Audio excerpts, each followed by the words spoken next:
everybody. Top of the morning to you. Greetings from Connecticut, USA. Leslie Plazz here for the weekly Zazoo Plazz report. Sunday, March 8th, 2026, International Women's Day. Mwah, mwah. So, I am one, so, I'll be saying a few words about that. Not going overboard. I have Venus conjunct Mars. I'm pretty, balanced.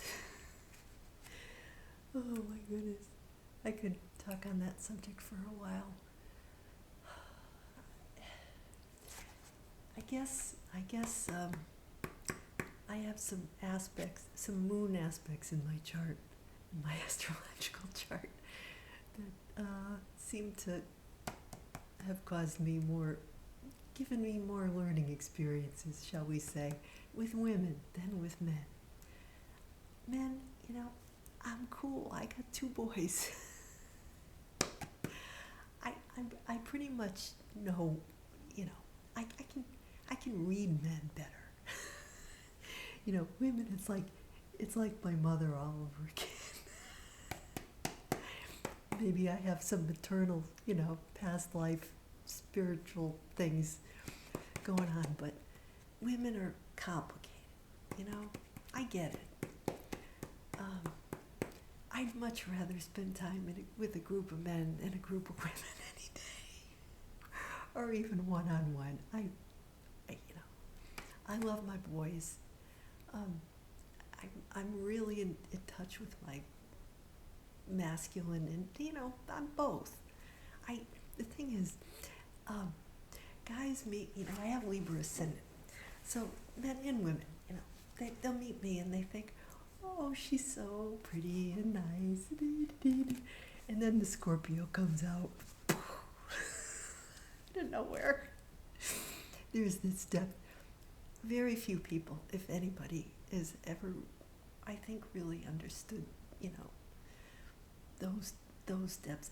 I'm still trying to understand myself, so I don't hold it against anybody. But I think it's important, and this is a theme for today. I think it's up to each one of us individually to find out who we are, right? Before we can expect to be in community and go out and, into the world and do God's work that He has for us. It's up to us to deal with that and to, keep our hope going, have faith that, we're going to get there. But you have to, make the effort to get to know yourself. At least this has been my experience. I'm a human design. I'm a 3-5 martyr heretic, which means the 5 is the unconscious part that I'm just now beginning. When you become more spiritually aware, that's when the unconscious stuff starts to come out. So most of my life I've been this martyr, right? I have Saturn in Pisces conjunct Chiron, and an opposite conjunction of Uranus and Pluto that was in 1965, in the mid-60s.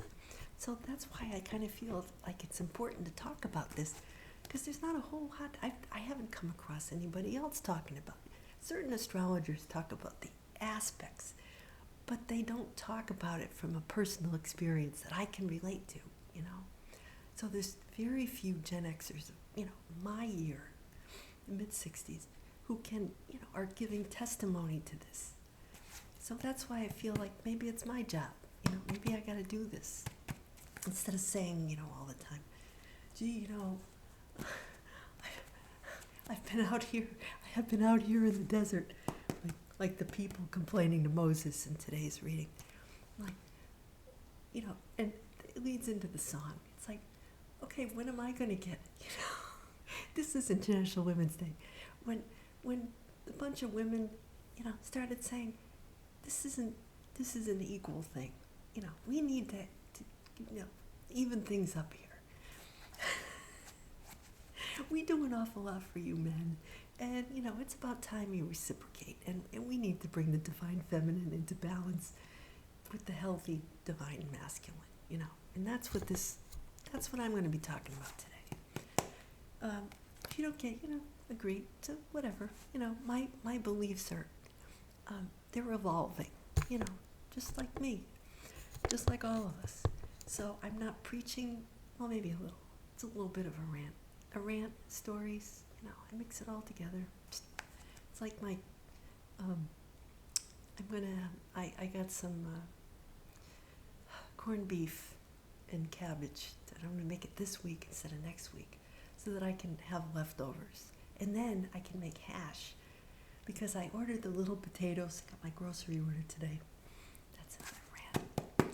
They use those damn paper bags now. They used to use the nice plastic ones and you could take a whole bunch of them and bring them in and they were waterproof. Stop and Shop, if you're listening, bring back the damn plastic bags. And then you can use them in your bathroom. Now I gotta buy the damn plastic bags. The guy leaves all my groceries on the step. I bring it in, he puts this, and then he didn't double bag it. So, okay, just allow me. All the cans and the milk and stuff are in this bag. I go to pick it up. The whole thing just gave way. The bag was just like shot. All my milk and everything, cans all over the place. I said, it's not the guy's fault, my delivery guy. He's just doing what they tell him to do, right? And he got them there. The bags weren't ripped until I even picked it up from the bottom. The whole thing was just wet, and it just, it just doesn't work. Bring back the damn plastic bags. Okay, Zazoo, settle down, Sally. Okay.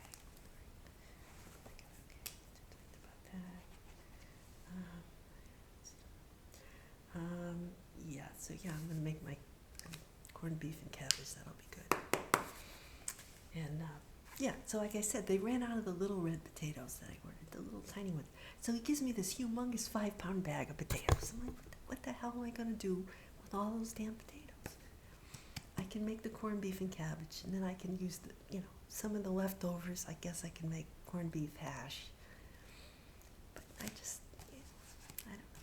I know I'm gonna end up throwing some out because they don't last that long. Anyway, one thing the paper bags are good for though, to put the potatoes in there and it keeps them nice in dark, cool place. Keeps them from going bad. So there's that.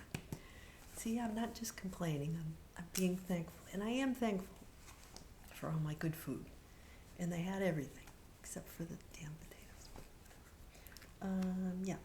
So, like, my oldest son and his girlfriend are in Vietnam now. So, my ex, his dad, tracked him. He tracked his little plane, and we tracked him when he left New York. And then you see the little plane, 2 hours later or whatever, he's over Alaska. And he's tracked him all the way to Taiwan. He did that to me when I went to Arizona. He tracked my damn plane. I think I talked about that once before. But it's funny. That's what he's good at. He's an electrical engineer. He's good at tracking people. I wouldn't have thought to track him. Well, and then I didn't have his flight number. So then once he got to Taiwan, then he had to take a little puddle jumper, 3 hours, over to Hanoi from Taiwan. So he's having some interesting experiences. He's been to a lot of places, that kid. He's 25, and he's been Tennessee, up and down the East Coast. He went to Vancouver. He went to England, UK.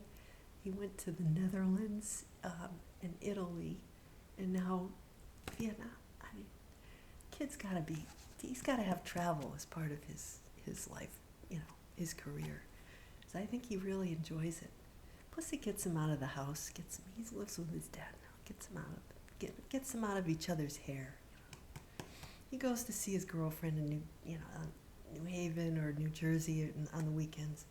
Gets him out, And then my other son, the younger one, he sends me a text with this plate, and he fixed himself some salmon, panko salmon, with a little couscous on the side and some broccoli. He's like, solid meal, Mom. He's like, now I know why you made it so often when I was growing up.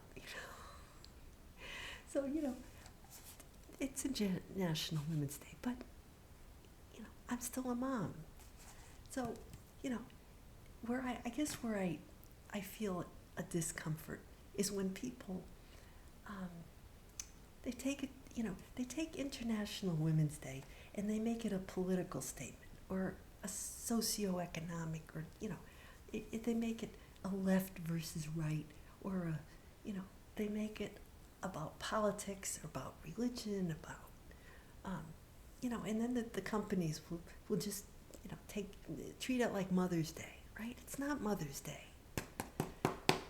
No, International Women's Day is for all women, not just mothers, right? It's not just for the God-fearing woman who has, does what you want her to do. No, it's for all women, right? That women deserve to, be heard. They deserve to, have lives that are fulfilling, including motherhood or not motherhood, if they choose or not. But the woman, as an individual, with rights just like men, right? The right to, to work and get a fair wage, the right to vote, if you even want to anymore. But that's a whole other video. Never mind. Okay, Zazoo. I'm an independent kind of person. That doesn't interest me to talk about politics and stuff, so I'm not going to. I only talk about things I'm interested in. Because I stay in my lane, okay? Snow's melting. It's getting warmer. So anyway, and what interests me is going through the readings every week, because, I have a Catholic background, but I'm not Catholic anymore. I'm spiritual. What I do is I'm on a quest to synthesize, a lot of different beliefs that I find and come up with my own personal values and guidance, which I have been doing, and it's with good results. So getting away from the strict religious background that I grew up with, in a traditional, French, Canadian Catholic family, and evolving beyond that to taking responsibility for my own spiritual path. So that's where I'm at. Take it or leave it. I don't do this to convert anybody, and God knows I don't want to take you off your path. I'm just, like Jesus did for us. He showed us, that how to do that, how to, be whole, how to be healthy, and embrace your own personal, path that God has laid out for you. And I find that astrology, nicely complements that. So I throw in some astrology. So, okay. So, I think that's about all I want to say about that. Oh, so then we start off, it's the third Sunday in Lent. I do keep that structure because I find, that the liturgical year is laid out, in the church that I used to be part of. It doesn't matter whatever religion if you were raised in one or if you were not raised in one. Find what inspires you, find what speaks to you, because maybe in a past life you were that, if Buddhism speaks to you, or Hinduism, or, Judaism, or whatever ism, or just nature, whatever speaks to you spiritually is maybe a sign from a past life that was, that you were that particular, you had that faith background in another life, or if you have a particular aversion to a certain faith or religion, maybe, that's significant. So that's something you want to think about, like what types of religion or spiritual symbolism most appeals to you and least appeals to you, or maybe it's a combination, like with me, I'm trying to open my, in this life, I have North Node in Gemini in the 9th house. So I think, it's part of my life is to develop my own philosophy, and get away from this self-righteous, soapbox preaching kind of thing. Um, so it's interesting. And open my mind, have a lot of different experiences. And I have, met people from many different spiritual backgrounds, and not just one, So that's why I'm doing this, because then I can come, see, I'm a martyr heretic. So, I try a lot of different things. And then I come on here and I share them with you. And some people, I'm going to piss people off. And I have. And I know this. I just lost a follower today on Facebook. But instead of getting all upset, I go, yes, I pissed somebody off. I triggered somebody. Yes. Anyway, I'm happy now because I say, okay, either they stop following me because I wasn't what they thought I was, or maybe I really pissed them off, in which case I have succeeded. I don't want to keep people forever. Get out of here. It's boring having all the same followers. I like to get, rotate. Anyway, Exodus. The people were bitching and moaning to Moses. It didn't say bitching and moaning. I just put that in there. They were kvetching. Like, I never kvetch. I never do. That's a low energy, right? When you find yourself complaining and moaning and groaning about things, notice that, and turn it around, right? Be thankful. When you find yourself getting dragged down by, moaning, even your thoughts, right? Because you're going to manifest in your life what you're focused on. If you're watching the news and you're complaining about the state of affairs in the world, and pick something, if that's your awareness all the time, that's what you're going to bring out into the world, right? But if you are focused on, being thankful for those little things, right? In Pisces season, Pisces is the victim, the lower energy of Pisces. The higher energy of Pisces is that spiritual, intuitive, empathetic kind of energy. It's really good. If you ever known a Pisces, both my grandparents were Pisces, and my husband is Pisces, ex-husband. So I know Pisces energy, and I have a lot of Pisces. I have Pisces in the 6th house, which is everyday work, the servant, I think, just work, employment, and daily health habits, right? That's where I have Pisces. So whatever.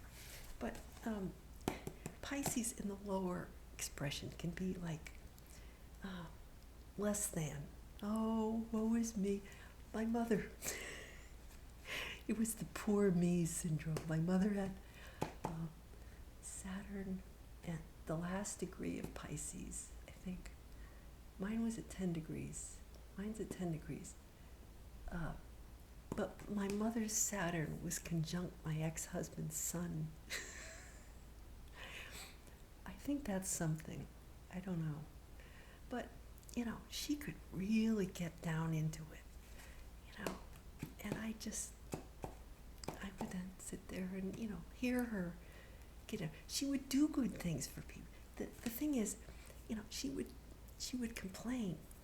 She'd take my grandfather everywhere in her car, take him shopping, doctor's appointments, make the dinner do it for everybody. And then she'd drop him off, get in the car. I'd be in the car in the back. She used to have this little 1970 orange Datsun 510, that it was like the poor man's BMW or whatever. And we'd pull in, and my grandfather was, like 300 pounds. He was a big guy.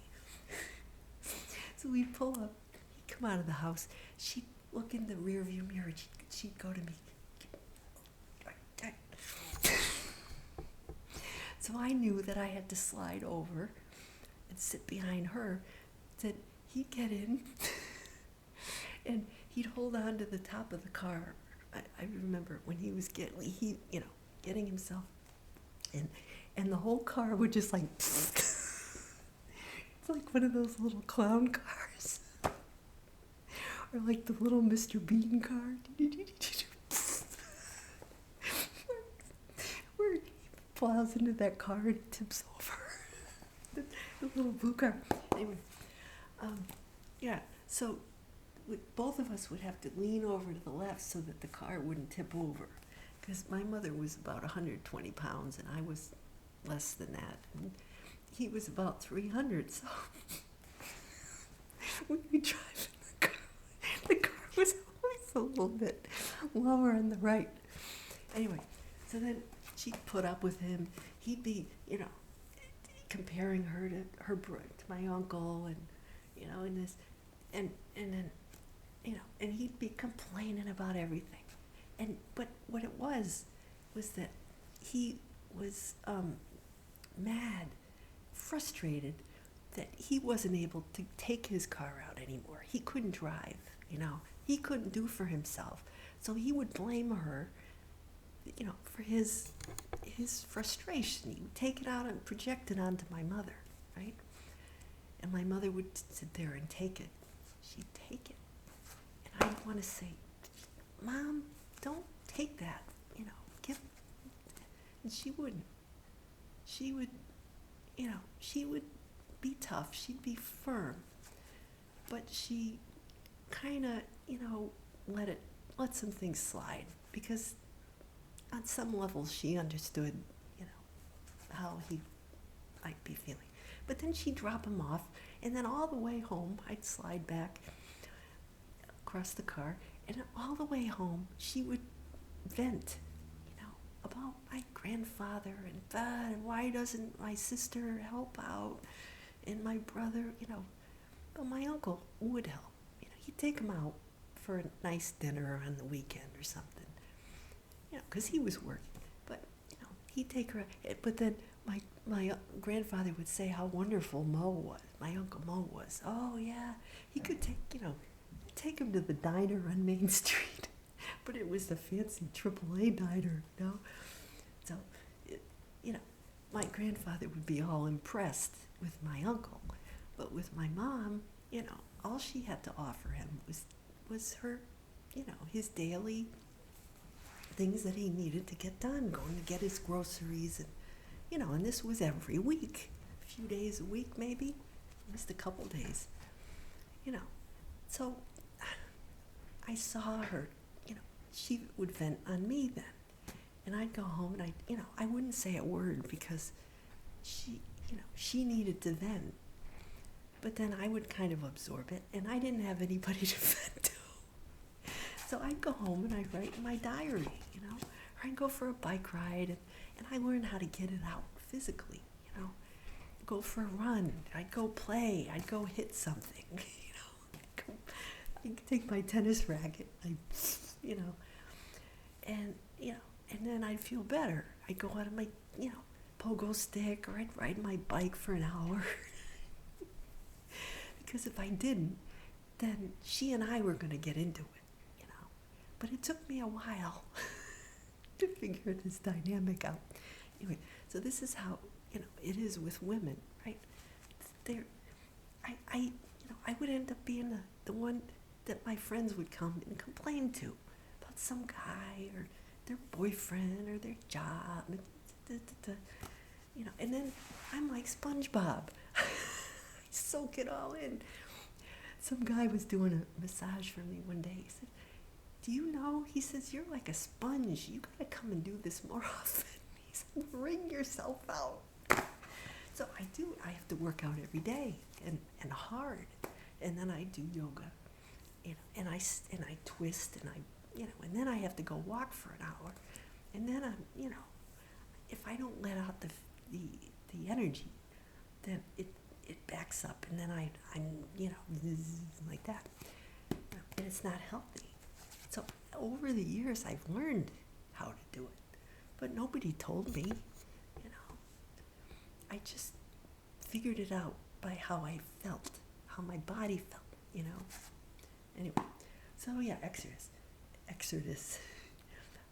So they're complaining. They're in the desert in Egypt. They're like, you know, he's had it. He's saying to God, the people are complaining that we're gonna, you know, die of thirst in the desert. And what, you know, they're regretting putting their faith in Moses and his God, right?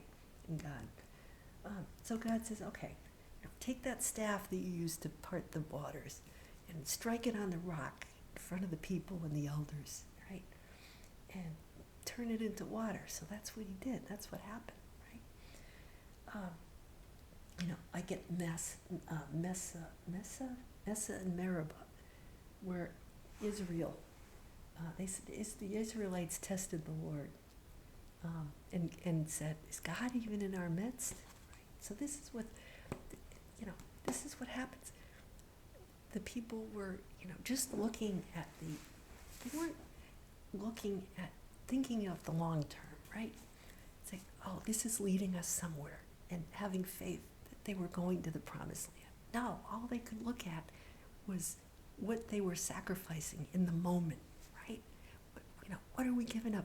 Oh, we could be, you know, like so-and-so. We could be home and comfortable and, you know, why did we come out here? What were we thinking, right? When the metal hits the road, or what is it, Sue? I don't know. When the rubber hits the road, not the metal.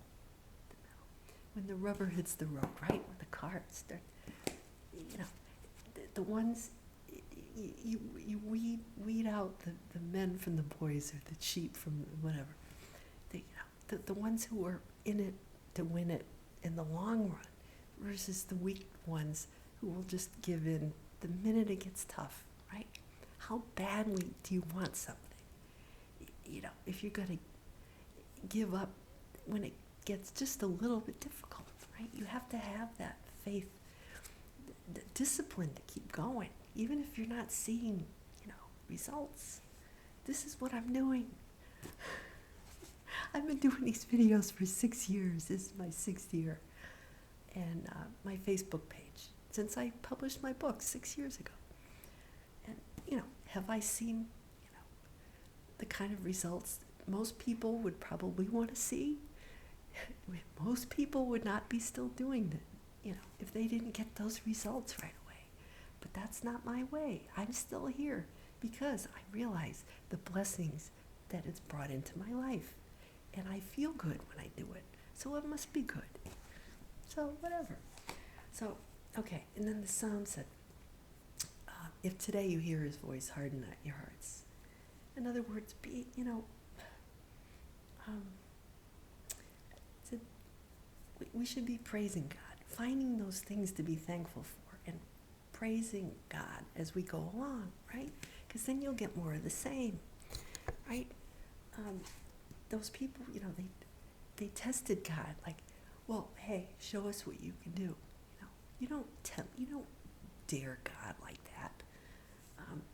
You know, even though they'd seen his works. In other words, God is always showing us proof that he's there in our lives. We just need to notice it. Get our nose out of the mud and look up, right? Look at the stars, look at the sky. What more proof do you need than what's out in nature, right? So you can look down, but that's not going to get you. What that's going to get you is more down. If you look up, I mean, you need to balance looking down with looking up, okay? You need to have your feet on the ground, grounded, right? But you need to look up occasionally, you know, and know that all is well. In the long run, all will be well, right? So, and who cares if people, you know, I see these Gen X creators, and, you know, I don't even want to look at them anymore because I don't want to compete. I don't want my creativity to be in any way, you know, connected with what they're doing, because their journey is not mine, you know, and it's not, you know, the a lot of people, I think, just do it for the approval. They really need those likes. They need that. That's not my way. Maybe they need it, but I could take or leave it. If I get it, it's great. If not, whatever. So I used to go on and this is stuck in my craw. I used to go on and post extensively on this particular Gen X page because I wanted to interact with my peers, and that's where they were on this other person's page. But I gotta say, I didn't really get much from it. Maybe a couple of people followed me over to my page, but that's not why I was really sincerely trying to help the Gen X community, because all of us are in it together. I really believe that this person was doing it for the reason of creating community. But then it kind of turned into this fan fest where there was just, he just was all about him and him going to, becoming this, star and like representing all of our generation, which I don't think is fair. I don't think one person could go out there and have everybody worship him as the Gen X person. No.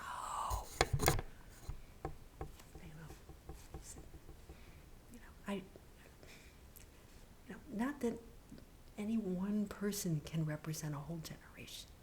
If you put our stories together, that's when we're getting somewhere. But I think it's more important that everybody be encouraged to tell their stories.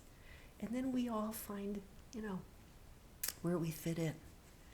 Not that I resent anybody, because I get what I need from what I'm doing, And obviously I wouldn't still be doing it. And I don't think competition, it's not always a good motivator. It might discourage some people. Or if they'll say, oh, if this guy's doing it, then why should I bother? But that's not true. We need everybody to step forward who feels like they want to. They shouldn't be overwhelmed or discouraged by, oh, well, I'm not going to have that many followers, or, it's not. Who cares? You got to tell your story, right? And that's the point. We can't just have one person monopolize the whole generation, because everybody's got valuable stories to tell. And we should all benefit from it, not just one or two people. So anyway, that's it. Okay, Zazoo, you said your piece. I just don't like people stealing my ideas either. I'm on the lookout. Don't even think about it. I'll find you. I know. Anyway, okay, Zazoo, settle down. All right, so Romans, well, Jesus is Pisces. He's the martyr. So, it talks about, him dying for us, so that we have we have the hope, right? That our sufferings also will lead us to our promised land, the kingdom of God, right? Whatever that might be. So, before, the people were lost in the dark, right? Because Christ hadn't, come down. The energy hadn't come through to show us the way. So now we're coming out of the age of Pisces, right? Out of that martyrdom. We don't have to carry the whole world on our shoulders anymore, right? But we are responsible for doing, our own dharma, fulfilling our own, role in the world, like I said before. So, the Gospel of John, chapter 4, it's the Samaritan woman at the well, of course, for Women's Day, right? So, there's the story where Jesus is in Samaria, and it's noon, he's hot, he sits down at the well, Jacob's well, and this woman, comes by, and he asks her for a drink, water, right? And, the whole thing was, she's like, oh, I'm a Samaritan, and you're a Jew, we don't share things, like, The Samaritans were more of a natural. They worshipped on the mountain, and the Jews worshipped in Jerusalem. That was the difference, you know. Just kind of petty little things, but it was a big deal. So, you know, he said, if you knew who was asking, you would be asking me for a drink. You know, that's what he said. In other words, she, you know, giving her the living water where she won't be thirsty again. She's like, what's this water? I want this water. You know, it's not like the bottled water you get. He's asking for a bottle of water. That'll be $5. Whatever, it's, you know. But, so, you know, she said, she said, I wish, you know, I had this water. I'm going to go tell my husband. You know, she said something about going to tell. He said, you know, that she's had 5 husbands and the one she's with is not her husband or whatever. So she goes off to the town and tells everybody, hey, I met this guy. He told me everything about me. I mean, he's really good. He's psychic or something. But she tells them that he's the Christ, but then they, you know, they spend time with him and they make that decision for themselves, right? Talking to him. And they're all, you know, made believers, right? So, yeah, I'll get to the song. I'm going along. The song came to me right away today. Right away. Janet Jackson, what have you done for me lately? What have you done for me lately? Janet, Miss Jackson, if you're nasty. One of my favorite singers. Love Janet Jackson. And her story, if you ever watched that, there's a documentary about, I'll try to find it, the Janet Jackson story. I think I watched it on Amazon or something. And it's her story. She's a Gen Xer. Her story is like a lot of ours, you know, what she went through. But her being, you know, especially inspiring as an American woman, you know, what she had to go through professionally, personally, you know, it's a good story for International Women's Day, because that's the kind of thing that the day was meant to recognize, you know, women liberating themselves and, you know, from control, external control. And it's not just by men, it's by the world, you know, becoming assertive woman in her own, independent woman in her own right. And that's when her luck started to turn around, when she started making decisions for herself, not based on what her family, and she had a lot of family influence, you know, with her brother and her father and all that, her brothers, you know. And so what she did was huge, you know, and inspired a lot of other women and artists coming along after her, and girls of my generation, you know, her peers. So, you know, this one was released January 13th, 1986. I was 20. And yeah, it was from her 3rd album, Control.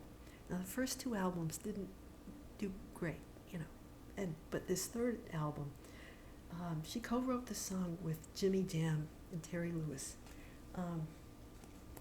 It was written after her annulment from James DeBarge, 1985. She was, you know, making this album, and some men were harassing her, like by the hotel where she was staying. So it kind of inspired her to write this song. So she kind of went from, they say, an ingenue, you know, a younger pop kind of image, to this strong, aggressive, independent woman. You know, she trained with Paula Abdul to make the video. She lost weight. She got real, you know, lean and mean. She worked on her dance moves. She really worked on herself, you know. So, you know, so she's in the diner with her friends, and her girlfriend says, "Oh, what's up with so and so? You know,